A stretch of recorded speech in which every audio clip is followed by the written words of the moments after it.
ಮಿತ್ರರೇ ನಮಸ್ಕಾರ. ಇದು ಟಿವಿ ವಿಕ್ರಮ. ನಾನು ಡ್ಯಾನಿ ಪಿರೇರ, ಹಳ್ಳಿ ಮೈಸೂರು. ಮತ್ತೊಬ್ಬರನ್ನ ಗೆಲ್ಲೋದು ಗೆಲುವಲ್ಲ, ತನ್ನನ್ನು ತಾನು ಗೆಲ್ಲೋದು ನಿಜವಾದ ಗೆಲುವು. ಮಾನವನ ಬದುಕಿನಲ್ಲಿ ವಿಜಯದ ಅರ್ಥವನ್ನ ಹಲವಾರು ರೀತಿಯಲ್ಲಿ ವಿಶ್ಲೇಷಿಸಬಹುದು.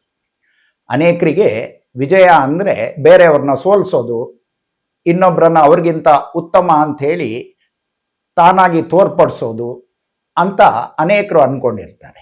ಆದರೆ ಶಾಶ್ವತವಾದ ಗೆಲುವು ಅಂದರೆ ಹೊರಗಿನ ಜಗತ್ತನ್ನು ಗೆಲ್ಲೋದಲ್ಲ, ತನ್ನ ಅಂತರಂಗವನ್ನ ಗೆಲ್ಲೋದು. ಇದಕ್ಕೆ ಸಂಬಂಧಿಸಿದಂತೆ ಭಗವದ್ಗೀತೆಯಲ್ಲಿ ಶ್ರೀಕೃಷ್ಣ ಅರ್ಜುನನಿಗೆ ಹೇಳ್ತಕ್ಕಂಥ ಒಂದು ಮಾತಿದೆ. ಆತ್ಮನಂ ಶತ್ರುಮಾತ್ಮಾನಂ ನಾತ್ಮಾನಂ ಅವಸಾದಯೇ ಆತ್ಮೈ ಹತನ್ಯೋ ಬಂಧು ಆತ್ಮೈ ರಿಪುನಾತ್ಮನಃ. ಅಂದರೆ ತಾನು ತಾನೇ ಉದ್ಧರಿಸಿಕೊಳ್ಬೇಕು, ತಾನು ತನ್ನನ್ನೇ ಅವನತಿಗೆ ದೂಡಬಾರದು. ಯಾಕೆ ಅಂದರೆ ತಾನು ತನಗೆ ಸ್ನೇಹಿತನೂ ಹೌದು, ಶತ್ರು ಹೌದು ಅಂತ. ಇದನ್ನ ಮತ್ತೊಂದು ಶ್ಲೋಕ ಇನ್ನಷ್ಟು ಸ್ಪಷ್ಟಪಡಿಸುತ್ತೆ. ಕೋನು ಪ್ರಿಯತಮೋ ಲೋಕೆ ಆತ್ಮೈ ಪ್ರಿಯತಮಃ ಸ್ಮೃತಃ ತಸ್ಮಾತ್ ಆತ್ಮಂ ಜಯೇತ್ ಪೂರ್ವಂ ಸ ಜಯೇತ್ ಪರಾಂಜಿತ. ಅಂದ್ರೆ ಈ ಲೋಕದಲ್ಲಿ ಯಾರೂ ತನಗಿಂತ ಹೆಚ್ಚು ಪ್ರಿಯರಲ್ಲ, ಆತ್ಮನೇ ಅತ್ಯಂತ ಪ್ರಿಯ. ಆದ್ದರಿಂದ ಮೊದಲು ತನ್ನನ್ನು ತಾನೇ ಗೆಲ್ಲಬೇಕು. ಯಾಕೆ ಅಂದರೆ ತನ್ನನ್ನು ತಾನೇ ಗೆದ್ದವನಾದಾಗ ಇಡೀ ಜಗತ್ತನ್ನೇ ಗೆದ್ದವನಾಗ್ತಾನೆ. ಹೀಗೆ ತನ್ನನ್ನು ತಾನು ಗೆದ್ದವನ ಮನಸ್ಸು ಅದೆಷ್ಟು ನಿರಾಳತೆ ಮತ್ತು ಶಾಂತತೆ ಹೊಂದಿರ್ತದೆ ಅನ್ನೋದಕ್ಕೆ ಈ ಘಟನೆ ನೆನ್ಪು ಮಾಡ್ಕೊಳ್ಬಹುದು. ಸಂಗೀತಗಾರ ತಾನ್ಸೇನ್ ಅಕ್ಬರನ ಆಸ್ಥಾನದಲ್ಲಿದ್ದ. ಅಕ್ಬರ್ ಯಾವಾಗಲೂ ತನ್ನ ಆಸ್ಥಾನದಲ್ಲಿ ಅತ್ಯುತ್ತಮ ಸಂಗೀತಗಾರರು, ಕವಿಗಳು, ಜ್ಞಾನಿಗಳು ಇರಬೇಕು ಅಂತೇಳಿ ಬಯಸ್ತಿದ್ದ. ಜಗತ್ತಿನ ಅತ್ಯಂತ ಶ್ರೇಷ್ಠ ಸಂಗೀತಗಾರರಲ್ಲಿ ತಾನ್ಸೇನ್ ಒಬ್ಬ ಆಗಿದ್ದ. ತಾನ್ಸೇನನ ಸಂಗೀತದ ಅಭ್ಯಾಸಕ್ಕೆ ತೊಂದರೆ ಆಗಬಾರದು ಅಂತೇಳಿ ಅಕ್ಬರ್ ತಾನ್ಸೇನ್ ಇರ್ತಕ್ಕಂಥ ಸುತ್ತಮುತ್ತಲ ಪ್ರದೇಶದಲ್ಲಿ ಯಾರೊಬ್ರು ಸಂಗೀತದ ಅಭ್ಯಾಸ ಮಾಡಬಾರ್ದು ಅಂತೇಳಿ ಆಜ್ಞೆ ಹೊರಡಿಸಿದ್ದ. ತಪ್ಪಿದವರಿಗೆ ಜೈಲಿಗೆ ಹಾಕಲಾಗ್ತಿತ್ತು, ಅಥವಾ ಆಸ್ಥಾನಕ್ಕೆ ಬಂದು ತಾನ್ಸೇನನ ಎದುರು ಹಾಡಿ ಅವನನ್ನ ಸೋಲಿಸಬೇಕಿತ್ತು. ಹೀಗೆ ಅನೇಕರು ತಾನ್ಸೇನನ ಎದುರು ಸೋತಿದ್ರೆ ಹೊರತು ಯಾರೊಬ್ರು ಗೆಲ್ಲಿಕ್ಕೆ ಸಾಧ್ಯ ಆಗಿರಲಿಲ್ಲ. ಅಲ್ಲೊಬ್ಬ ಬೈಜು ಬಾವರ ಅಂತಕ್ಕಂಥ ಯುವಕ ಇದ್ದ. ಆತ ಒಮ್ಮೆ ತಾನ್ಸೇನನನ್ನ ಸೋಲಿಸ್ತೀನಿ ಅಂತ ಹೇಳಿ ಸವಾಲ್ ಹಾಕ್ದ. ಆತನ ನಿಜವಾದ ಹೆಸರು ಬೈಜು. ಜನ ಅವನ ವರ್ತನೆ ನೋಡಿ ಬವಾರ ಅಂತ ಕರೀತಿದ್ರು. ಬವಾರ ಅಂದ್ರೆ ಹುಚ್ಚ ಅಂತ ಅರ್ಥ. ಆತ ತಾನು ತಾನ್ಸೇನನ್ನ ಸೋಲಿಸಬೇಕು ಅಂತೇಳಿ ಪಣ ತೊಟ್ಟು ದಿನದ 24 ಗಂಟೆನೂ ಕೂಡ ಸಂಗೀತ ಅಭ್ಯಾಸ ಮಾಡ್ತಿದ್ದ. ಗುರಿ ಸಾಧಿಸ್ಲಿಕ್ಕೆ ಹೆಣಗಾಡ್ತಿದ್ದ. ಕೊನೆಗೆ ತಾನ್ಸೇನನ ಗುರುಗಳಾಗಿರ್ತಕ್ಕಂಥ ಹರಿದಾಸರ ಬಳಿ ಬಂದ.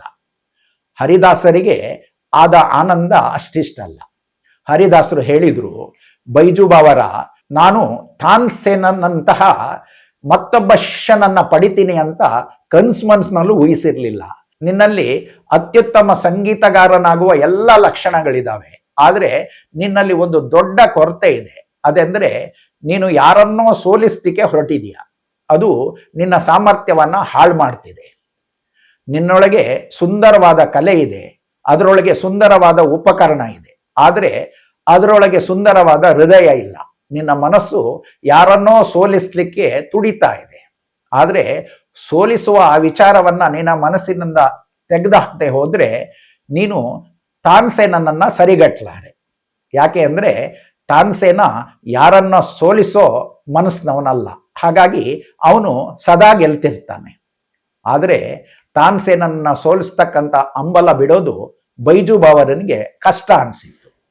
ತಾನ್ಸೇನನ್ನ ಸೋಲಿಸ್ಲಿಕ್ಕೋಸ್ಕರನೇ ಆತ ತನ್ನ ಇಡೀ ಜೀವನ ಸಂಗೀತಕ್ಕಾಗಿ ಮುಡಿಪಾಗಿಟ್ಟಿದ್ದ. ಆದರೆ ಗುರುಗಳ ಆಜ್ಞೆ ಮೀರೋ ಆಗಿರಲಿಲ್ಲ. ಕ್ರಮೇಣ ತಾನ್ಸೇನನ್ನ ಸೋಲಿಸ್ತಕ್ಕಂಥ ಹಂಬಲವನ್ನ ಬೈಜು ಬಾವರ ಮರ್ತ. ಈಗೊಮ್ಮೆ ಹರಿದಾಸರ ಕಾಲಿಗೆ ಪಾರ್ಶ್ವವಾಯು ಬಡಿತು. ಅವರು ತಮ್ಮ ಕುಟೀರದಿಂದ ಹತ್ತಿರ ಇರ್ತಕ್ಕಂಥ ಕೃಷ್ಣ ಮಂದಿರಕ್ಕೆ ಹೋಗಬೇಕಾಗಿತ್ತು. ಕೃಷ್ಣನ ದರ್ಶನ ಆಗದೆ ಅವರು ಯಾವುದನ್ನು ಸೇವಿಸ್ತಿರ್ಲಿಲ್ಲ. ವೈದ್ಯರು ಕೊಟ್ಟ ಚಿಕಿತ್ಸೆ ಕೂಡ ಫಲಕಾರಿ ಆಗಲಿಲ್ಲ. ಬೈಜು ಬಾವರನಿಗೆ ಇದು ಗೊತ್ತಾಯಿತು. ಬೈಜು ಗುರುಗಳು ಪ್ರತಿದಿನ ಹೇಳೋ ಸಮಯಕ್ಕೆ ತನ್ನ ಹಳ್ಳಿಯಿಂದ ಓಡ್ ಬಂದು ಹಾಡೊಂದನ್ನು ಸುಂದರವಾಗಿ ಹಾಡ್ತಿದ್ದ. ಕೃಷ್ಣನ ಕುರಿತಂತ ಈ ಹಾಡು ನಿನ್ನನ್ನ ನೋಡಲು ನನ್ನ ಕಣ್ಣುಗಳು ಕಾತರಿಸುತ್ತಿವೆ ಕೃಷ್ಣ, ನನ್ನ ಕಾಲುಗಳಿಗೆ ಶಕ್ತಿ ನೀಡು, ಇಲ್ಲದಿಹೆ ನಿನ್ನ ಕಾಣದಿರಲು ನೀನೇ ಹೊಣೆಗಾರನಾಗುವೆ ಕೃಷ್ಣ, ನನ್ನನ್ನು ಬಿಡದಿರು ಎಂದು ಹಾಡ್ತಕ್ಕಂಥ ಮಧುರವಾದ ಹಾಡದು. ಆ ಮಾಧುರ್ಯಕ್ಕೆ ಎಷ್ಟು ಶಕ್ತಿ ಇತ್ತು ಅಂತಂದ್ರೆ ಸ್ವತಃ ಹರಿದಾಸರು ಎದ್ದು ನಿಂತು ಕೃಷ್ಣ ಮಂದಿರಕ್ಕೆ ಹೋಗಿ ಪೂಜಿಸಿ ಬರುವಷ್ಟು ಚೈತನ್ಯ ಅವರೊಳಗೆ ಬಂದಿತ್ತು. ಬೈಜು ಬಾವರನಿಗೆ ಹೇಳಿದ್ರು, ಬೈಜು ನೀನೀಗ ತಾನ್ಸೇನನೊಂದಿಗೆ ಸ್ಪರ್ಧಿಸಬಹುದು, ನಿನಗೀಗ ಗೆಲ್ಲುವ ಹಂಬಲ ಇಲ್ಲ, ನಿನ್ನ ಸಂಗೀತ ಸಾಧನೆ ನನ್ನ ಕಾಲನ್ನ ಗುಣಪಡಿಸಿದೆ, ನೀನು ಅಸಾಧ್ಯವನ್ನ ಸಾಧಿಸಿದೀಯಾ ಅಂತ ಹೇಳಿದ್ರು. ಆದರೆ ಬೈಜುವಿಗೆ ಆ ಮನಸ್ಸಿರಲಿಲ್ಲ. ಆತ ಹೇಳ್ದ, ಗುರುಗಳೇ, ನಾನೀಗ ಸಂಗೀತವನ್ನ ಅತಿಯಾಗಿ ಪ್ರೀತಿಸ್ತಾ ಇದ್ದೀನಿ, ತಾನ್ಸೇನನನ್ನ ಸಂಪೂರ್ಣವಾಗಿ ನಾನು ಮರ್ತಿದ್ದೀನಿ. ನೀವು ಅಂದು ಹೇಳಿದ್ದು ನಿಜ, ತಾನ್ಸೇನನನ್ನ ಸೋಲಿಸುವ ನನ್ನ ವಿಚಾರ ಅದು ಬಾಲಿಶ ಆಗಿತ್ತು. ಅಂದು ನಾನು ಸ್ಪರ್ಧಿಸುತ್ತಿದ್ದರೆ ನಾನು ಸೋತು ಬಿಡ್ತಿದ್ದೆ. ನೀವು ಹೇಳ್ದಂತೆ ಈಗ ನಾನು ಗೆಲ್ಲಬಹುದು, ಆದರೆ ನನಗದರಲ್ಲಿ ಆಸಕ್ತಿ ಇಲ್ಲ. ಹರಿದಾಸರು ಹೇಳಿದ್ರು, ಬೈಜು ನಿಜಕ್ಕೂ ನೀನು ಭಾವರನೆ, ಈಗ ನೀನು ನಿಜಕ್ಕೂ ಹುಚ್ಚನೆ, ನಿನಗೀಗ ಗೆಲ್ಲುವ ಅವಕಾಶ ಖಂಡಿತ ಇದೆ. ಗುರುಗಳ ಮಾತು ಅತಿಶಯೋಕ್ತಿ ಆಗಿರಲಿಲ್ಲ. ಆದರೆ ಬೈಜು ಸ್ಪರ್ಧೆಗೆ ಹೋಗಲಿಲ್ಲ. ಅವನಿಗೆ ತಾನ್ಸೇನನಿಗಿಂತ ಮೇಲೆ ಇರ್ತಕ್ಕಂಥ ಅವಕಾಶ ಇದ್ವು. ಆದರೆ ಸ್ಪರ್ಧೆಯನ್ನ ನಿರಾಕರಿಸುವ ಮೂಲಕ ತನ್ನ ಸಂಗೀತ ಮಾರುಕಟ್ಟೆಯ ವಸ್ತುವಲ್ಲ, ಅದು ಪವಿತ್ರವಾದ ವಿದ್ಯೆ ಅಂತ ಹೇಳಿ ಬೈಜು ತೋರಿಸ್ಕೊಂಡ. ಮಿತ್ರರೇ, ನಮ್ಮ ದೇಶದ ಸಂಗೀತ ಸಾಧಕರ ಸಾಧನೆ ಕೇವಲ ಒಂದು ವಿದ್ಯೆಯಾಗಿರದೆ ಅದು ಭಗವಂತನ ಧ್ಯಾನ ಆಗಿತ್ತು, ಆರಾಧನೆಯಾಗಿತ್ತು ಅನ್ನೋದಕ್ಕೆ ಇದಕ್ಕಿಂತ ಉದಾಹರಣೆ ಬೇಕಾ? ತನ್ನನ್ನು ತಾನು ಗೆಲ್ಲುವುದಂದ್ರೆ ಇದೇ ಅಲ್ವೇ ಅಂತ ಹೇಳ್ತಾ ಈ ಸಂಚಿಕೆಯನ್ನ ಮುಗಿಸ್ತಾ ಇದ್ದೇನೆ. ಮುಂದೆ ಮತ್ತೊಂದು ವಿಷಯದೊಂದಿಗೆ ಮತ್ತೆ ಭೇಟಿಯಾಗೋಣ. ಅಲ್ಲಿವರೆಗೆ ನಮಸ್ಕಾರ. ಒಂದೇ ಮಾತರಂ. ಟಿವಿ ವಿಕ್ರಮ, ದೇಶ ನಿಮ್ಮ ಕೈಯಲ್ಲಿ. ಈ ಕಾರ್ಯಕ್ರಮ ನಿಮಗೆ ಇಷ್ಟ ಆಗಿದ್ದಲ್ಲಿ ಲೈಕ್, ಶೇರ್ ಹಾಗೂ ಕಮೆಂಟ್ ಮಾಡಿ. ಟಿವಿ ವಿಕ್ರಮದ ಕಾರ್ಯಕ್ರಮಗಳನ್ನು ನಿರಂತರವಾಗಿ ವೀಕ್ಷಿಸಲು ಸಬ್ಸ್ಕ್ರೈಬ್ ಮಾಡಿ, ಬೆಲ್ ಐಕನ್ ಒತ್ತಿ.